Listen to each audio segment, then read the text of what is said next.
Hello everyone, आप सभी को मेरा प्यार भरा प्रणाम। मैं सुमन स्वागत करती हूँ आपका अपने छोटे से मिनी व्लॉग में। आज मैं जा रही हूँ अपने मायके। तो मायके से आया था मुझे शादियों का निमंत्रण, तो बस निमंत्रण निभाने ही जा रही हूँ। मैं यहाँ पर वेट कर रही थी अपनी बहन का, तो वो आ रही है चोरगलिया से, तो मैं और वो साथ ही जाएंगे, उसी की गाड़ी पर जाएंगे।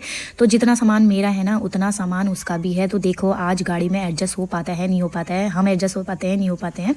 आधे घंटे वेट करने के बाद आ चुकी थी मेरी बहन, और यहाँ पर हम पहले सामान एडजस्ट कर रहे थे। तो सामान तो बड़ी मुश्किल से किसी तरह एडजस्ट हो गया है, बट मैं अब एडजस्ट हो पाती हूँ कि नहीं।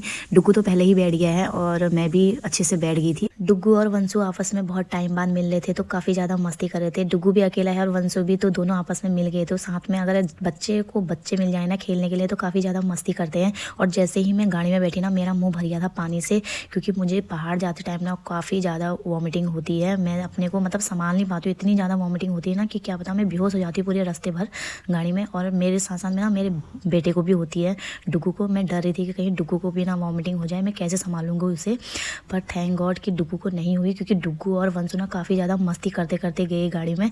लेकिन मेरी और मेरी बहन की ऐसी हालत हुई ना, उल्टी करते करते पूरे रास्ते भर हम उल्टी करते करते गए। डुग्गू और वंशु ने पूरे रास्ते भर ऐसा शोर मचाया हुआ था और हमारे ऊपर इतना ज़्यादा कूद रहे थे ना, और इनके संग लड़ने की और इनको डांटने की भी क्षमता नहीं थी हमारे अंदर। हम दोनों बेहोश पड़े हुए थे पूरी गाड़ी भर, और इनका नाच चल रहा था वहाँ गाड़ी में। इन दोनों की हरकतें और बातों पर काफ़ी ज़्यादा हंसी भी आ रही थी, पर क्या करें, हंस भी नहीं सक रहे थे। मतलब बिल्कुल कुछ ताकत ही नहीं बची थी हंसने की भी शरीर पे।